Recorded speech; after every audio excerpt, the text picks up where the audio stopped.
राधे राधे दोस्तों, मैं S Pawar RKS education YouTube channel में आपका स्वागत करता हूं दोस्तों। जैसा कि दोस्तों मैंने आपको पहले ही बोला दोस्तों, आज मैं फिर से आपको ये बात बोल रहा हूं कि डेली मैं आपको प्रयास करूंगा एक अच्छा से अच्छा वीडियो लेकर के आऊं दोस्तों। और मेरा ये प्रयास रहेगा दोस्तों, अच्छे से अच्छा कंटेंट आपको मिले दोस्तों, और अच्छे से अच्छा आपको, जिससे कि आप अपने रेलवे की SSC की तैयारी कर सको दोस्तों। आज मैं आपके लिए दोस्तों इस टॉपिक में जनरल साइंस के क्वेश्चंस लेकर के आया हूँ दोस्तों। और बताना चाहूँगा दोस्तों कि आपको बताया मैंने कि मैं अपने हाथ से ही नोट्स बनाता हूँ दोस्तों।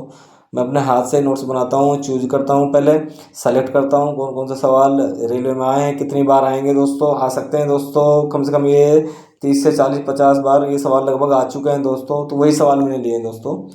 तो इस सवाल में, इस सेक्शन में दोस्तों, हमने जनरल साइंस के बायोलॉजी सेक्शन से दोस्तों लिए हैं सवाल। तो इसका सवाल अत्यंत महत्वपूर्ण है दोस्तों, और ये चाहे रेलवे का हो, चाहे SSC का हो, या ऑल कंपटीशन साइंस किसी भी एग्ज़ाम में लगभग लगभग एक सामान्य एक जैसी होती है, बट उसके सवाल डिफ़िकल्ट हो जाते हैं, क्योंकि उसमें एक परत दर परत अंदर तक डिफ़िकल्ट वो पूछ लेते हैं दोस्तों। तो उसी को घुमा करके अंदर तक उसी चीज़ें पूछते हैं, तो वो डिफ़िकल्ट लगता है। तो आज मैंने प्रयास किया, इतने सरल भी सवाल नहीं, लेकिन सरल वे में बना करके प्रयास किया है। आपको एक नोट्स बनाया है, मैंने तैयार किया, लगभग 30 क्वेश्चंस का है दोस्तों ये नोट्स मेरा। और आपको अगर अच्छा लगेगा तो आपसे गुजारिश है, शेयर कीजिए, सब्सक्राइब कीजिए चैनल, और कमेंट आप जरूर लिखिए, जिससे कि मेरा हौसला बढ़े और मुझे पता चले कि आपको कितने अच्छे सवाल लग रहे हैं। क्योंकि अगर आपको सवाल अच्छे लगेंगे तो मैंने आपको बताया कि इससे पहले मैंने रीजनिंग का भी एक वीडियो डाला है दोस्तों। अगर आपको वो अच्छा लगे उसे भी आप कमेंट कीजिए, शेयर कीजिए। मैं अच्छे से अच्छे वीडियो आपके लिए लेकर के आऊँगा दोस्तों। मैं आपको बताना चाहूँगा दोस्तों कि आने वाले समय में ये नहीं कह रहा आपसे कि सीधे उठा के डाल दूंगा, अच्छे से अच्छा कंटेंट लेकर के आऊँगा। सिर्फ आपको पास, किसी भी एग्जाम में, रेलवे में खासतौर पर पास होने के लिए आपको इतनी मदद मिलेगी दोस्तों, कि अगर आप कुछ भी नहीं पढ़ेंगे, सिर्फ मेरा नोट्स ही पढ़ लेंगे, या थोड़ा बहुत आप उसकी हेल्प लेंगे तो ठीक है, नहीं है बट आपके पास समय नहीं है, तो एक बार आपने वीडियो देख लिया, एक बार आपने इसको कॉपी पे लिख लिया, तो बस आपको रिपीट करने की जरूरत दोबारा है नहीं। लास्ट में जाते टाइम सुन जाना दोस्तों वीडियो, और उसके बाद आपको बस, आप पासिंग मार्क्स, पास तो आप हो ही जाओगे। एक छोटी सी नौकरी, एक ज़रूरत, एक जिसका हमें पता है दोस्तों कि घर की हालत जब डाउन होती है, जब आर्थिक स्थिति ठीक नहीं होती है दोस्तों घर की, तो कितनी प्रॉब्लम्स होती है दोस्तों। क्योंकि मुझे भी पता है, मैं भी एक लोअर फैमिली से ही बिलोंग करता हूँ दोस्तों, क्योंकि मुझे पता है कि कैसे माता पिता एक स्टूडेंट बच्चे को पढ़ाते हैं, फिर अगर वो उसके प्रयास करने के बावजूद भी उनकी इच्छाओं पर खरा नहीं उतरते हैं, तो उनको हर्ट होता है दोस्तों। हर्ट, उनके दिल पर वो बातें लगती हैं कि इतनी हमने मेहनत करवाई, बच्चे से कामयाब नहीं हुआ दोस्तों। या नौकरी कोई भी है, अगर एक बार एक बेस बन जाए, नौकरी छोटी सी भी मिल जाए, तो कितनी खुशी होती है माता पिता को दोस्तों। माता पिता की खुशी सर्वोपरि मानता हूँ दोस्तों मैं। तो अब हम समय ज़्यादा नहीं लेंगे, आगे बढ़ेंगे दोस्तों अपने वीडियो में, और सवाल स्टार्ट करते हैं दोस्तों। अपन अपना सवाल स्टार्ट करते हैं जनरल साइंस का। पहला सवाल ये बताएंगे आपको दोस्तों, पहले सवाल स्टार्ट करते हैं दोस्तों। जीव विज्ञान का जनक कहा जाता है दोस्तों, जीव विज्ञान का जनक अरस्तु को कहा जाता है दोस्तों। अरस्तु। नेक्स्ट सवाल दोस्तों, जीव विज्ञान शब्द का प्रथम प्रयोग लेमार्क ने किया था। लेमार्क और ट्रेविटेनस ने दोस्तों, दोनों ने किया था। तो आधुनिक, नेक्स्ट सवाल है, आधुनिक वर्गीकरण का पिता कहा जाता है दोस्तों। आधुनिक वर्गीकरण का पिता कहा जाता है लिनियस को दोस्तों। नेक्स्ट सवाल दोस्तों, वनस्पति विज्ञान का जनक पिता कहा जाता है दोस्तों। वनस्पति विज्ञान का पिता थियोफ्रेस्टस को कहा जाता है दोस्तों। नेक्स्ट सवाल दोस्तों, वैज्ञानिक नामकरण का पहला शब्द सम्मिलित है। जो विज्ञान में जो नामकरण हुआ था पहला, तो किस चीज़ के लिए हुआ था? जीव के वंश के लिए हुआ था। जीव के वंश के लिए नामकरण स्टार्ट हुआ था दोस्तों। मनुष्य का वैज्ञानिक नाम क्या है दोस्तों? होमो सेपियंस। मनुष्य का वैज्ञानिक नाम है होमो सेपियंस है दोस्तों। नेक्स्ट सवाल दोस्तों, एक कोशिकीय जीव जिसके अंतर्गत आते हैं उसे कहते हैं दोस्तों। प्रोस्टेटा के अंदर एक ये है कोशिकीय जीव आते हैं, एक संघ, एक ग्रुप है प्रोस्टेटा संघ ग्रुप, उसके अंतर्गत आते हैं दोस्तों एक कोशिकीय जीव। तो जीव, नेक्स्ट सवाल दोस्तों, जीवधारियों की सबसे छोटी इकाई कौन सी? जो जीवधारी दोस्तों, जो भी प्राणी जीव अपना देह धारण करते हैं, अपना शरीर धारण, उनके जो सबसे छोटी इकाई दोस्तों शरीर की, तो वो है कोशिका। कोशिका के जिस भाग को जीवन का भौतिक आधार कहा जाता है दोस्तों, जीव द्रव्य को जीवन का भौतिक आधार कहा जाता है दोस्तों। नेक्स्ट क्वेश्चन दोस्तों, कोशिका का शक्तिगृह कहा जाता है दोस्तों। बहुत ही फेमस और प्रसिद्ध क्वेश्चन है दोस्तों। तो लगभग लगभग सभी इसमें कॉम्पिटिशन में पूछा जाता है दोस्तों। माइटोकॉन्ड्रिया को कहा जाता है दोस्तों शक्तिगृह। कोशिका का पावर हाउस है शक्तिगृह। कुछ नेक्स्ट सवाल दोस्तों, कोशिका की आत्महत्या की थैली कहलाती है दोस्तों, कोशिका की आत्महत्या की थैली लाइसोसोम कहलाती है दोस्तों।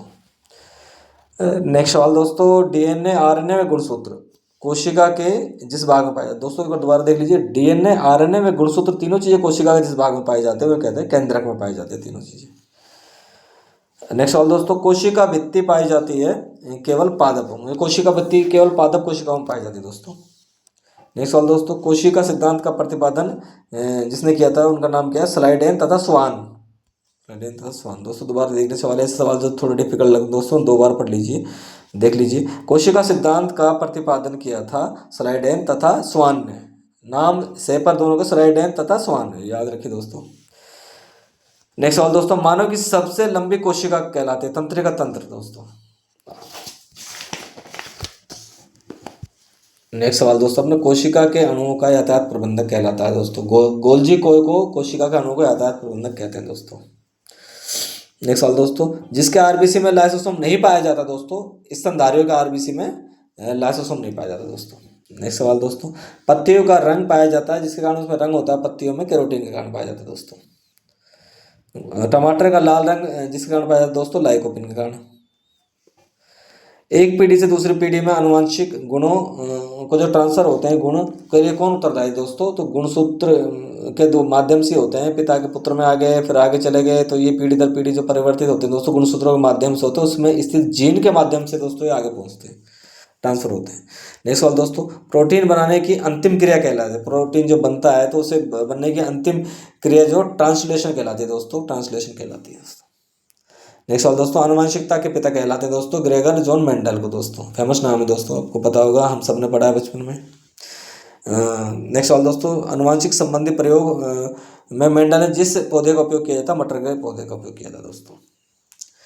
नेक्स्ट सवाल दोस्तों, बच्चे के लिंग निर्धारण में जो क्रोमोसोम होते हैं वो किस पर क्रोमोसोम किसके लिए कौन उत्तरदायी होता है उनके लिए दोस्तों? उनके लिए दोस्तों होता है पिता, पिता के माध्यम से ही ये क्रोमोसोम के माध्यम से ये तय होता है कि पुत्र होगा पुत्री होगा दोस्तों। नेक्स्ट सवाल दोस्तों, मानव में गुणसूत्रों की संख्या कितनी होती है? 46 होते हैं दोस्तों, 23 जोड़े 46 होते हैं दोस्तों। नेक्स्ट सवाल दोस्तों, मनुष्य में नर गुणसूत्र पाए जाते हैं दोस्तों, मनुष्य में नर गुणसूत्र होते हैं XY दोस्तों। अब से नेक्स्ट सवाल मादा पूछा दोस्तों, मनुष्य में मादा गुणसूत्र कहलाते हैं XX दोस्तों। नेक्स्ट सवाल दोस्तों, एक कोशिका प्राणी जिस संघ में होता है, कोशिका प्राणी का संघ को प्रोटोजोआ संघ कहते हैं दोस्तों। और दोस्तों केंचुआ जिस संघ का होता है तो केंचुआ वाले को एनिलिडा कहते हैं दोस्तों, एनिलिडा। नेक्स्ट सवाल एंड लास्ट सवाल दोस्तों, केंचुआ के हृदय में कितने, हृदय जो शरीर होती है बॉडी होती है केंचुए की, उसके हृदय में के कितने जोड़े होते हैं उसकी बॉडी के अंदर? तो उसके अंदर केंचुए की बॉडी के अंदर जो हृदय होता है उसके 4 जोड़े होते हैं दोस्तों हृदय के। तो दोस्तों ये कंप्लीट होता है अपना सेक्शन, और इसमें हमने जीव विज्ञान के क्वेश्चन लिए हैं दोस्तों, और प्रयास यही किया है दोस्तों आपसे कि अच्छे से अच्छा मैं कंटेंट डाल सकूं इसमें, ये मैंने प्रयास किया है दोस्तों। और तो आपको कैसा लगा दोस्तों ये वीडियो, आप ज़रूर शेयर कीजिए, सब्सक्राइब कीजिए दोस्तों। ये आपका मेरा निजी चैनल नहीं मानता हूँ दोस्तों, मैं आपसे पुनः कह रहा हूँ, एक बार मैं पहले भी आपसे अनुरोध कर चुका हूँ कि मैं आप सब के लिए हूँ, आप सब मुझे अगर शेयर करेंगे, कमेंट करेंगे, सब्सक्राइब करेंगे दोस्तों, तो मैं अधिक से अधिक आपको मेरी हौसला बढ़ेगा, उससे मैं अधिक से अधिक अच्छे से अच्छा कंटेंट लाऊंगा दोस्तों, अच्छे से अच्छे नोट्स बनाऊंगा दोस्तों। मैं आपको बता रहा हूँ कि आपको बुक्स देखने की ज़रूरत नहीं है, अगर मैं 0 लेवल से अभी स्टार्ट करूँगा पढ़ाना आपको, बट अगर आपके पास समय नहीं है तो बुक्स मत देखिए, अगर समय है तो आप बुक्स देख लीजिए, मैं ये नहीं कह रहा कि बिल्कुल मत देखो, अगर समय नहीं तो आप नोट्स से मात्र आप पास होने लायक अंक जरूर ले आएंगे। रेलवे में खासतौर पर मैं रेलवे की तैयारी करा रहा हूँ दोस्तों, वैसे सवाल हर जगह, मैं तो रीजनिंग और साइंस के सवाल चेंज होते नहीं दोस्तों, बाकी जीके और जैसे हिस्ट्री वगैरह है इनके लोग अलग अलग सवाल थोड़े से चेंज करके पूछ लेते हैं, बाकी जो मैथ और रीजनिंग के सवाल है वो वही होते हैं सेम, उनको अलग नहीं करते हैं। बाकी और चीज़ों को छोड़ इन दोनों चीज़ों को, तीनों चीज़ों के सवाल लगभग एक जैसे होते हैं। बाकी वो मैथ, रीजनिंग और साइंस के मैं ऐसे ऐसे सवाल लेकर के आऊँगा आपको, जो कि आपको सीधा वीडियो देखते ही समझ में आ जाएगा दोस्तों। मोस्टली आप 2 बार वीडियो देखेंगे तो आपको समझ में आ जाएंगे दोस्तों। तो मैं आपसे एक बार पुनः गुजारिश करूँगा दोस्तों, आप अपने चैनल को, आपका खुद का चैनल है दोस्तों, सब्सक्राइब कीजिए दोस्तों। आपको पढ़ाने का तरीका अगर अच्छा लगता है दोस्तों, मुझे आगे बढ़ाना है आपको दोस्तों, आपके लिए मैं मेहनत कर सकूँ दोस्तों, क्योंकि मैं एक ऐसा वीडियो डालता हूँ अपने हाथ से, तो मैं अपने आप को सोचता हूँ कि लोग बड़े बड़े चैनल वाले हैं तो मैं उनके आगे बिल्कुल जीरो हूँ दोस्तों, क्योंकि वो अच्छे से अच्छा चैनल कंटेंट होता है, उनके पास सारी आधुनिक उपकरण है दोस्तों, मेरे पास कुछ नहीं है। मैं सिर्फ कोशिश करता हूँ कि आपको अच्छे से अच्छे नोट्स दे सकूँ, और इसलिए आपसे मैं ये रिक्वेस्ट करता हूँ या गुजारिश करता हूँ दोस्तों, आप देख लीजिए। आपको अगर अच्छा लगता है, पसंद आता है, तो आप ज़रूर इसे सब्सक्राइब कीजिए दोस्तों। अगर पसंद नहीं आता है, आपको कुछ भी इसमें लगता है, अगर आपको इसमें 10-20% आपका लाइक लगता है, मैंने पूरा प्रयास किया है, मेरी मेहनत है, मैंने पूरा निकाला है नोट्स में कि आपको रेलवे की मैं श्योरिटी देता हूँ, आपको 100% प्रयास करूँगा आपके लिए कि आपको अच्छा से अच्छा कंटेंट दे सकूँ। आपको घुमाऊंगा नहीं बिल्कुल भी, जो चीज़ें हैं फैक्ट है वही आपको डालूंगा दोस्तों। तो आज के लिए इतना ही दोस्तों, तो आपसे अब मैं विदा लेता हूँ दोस्तों। राधे राधे दोस्तों।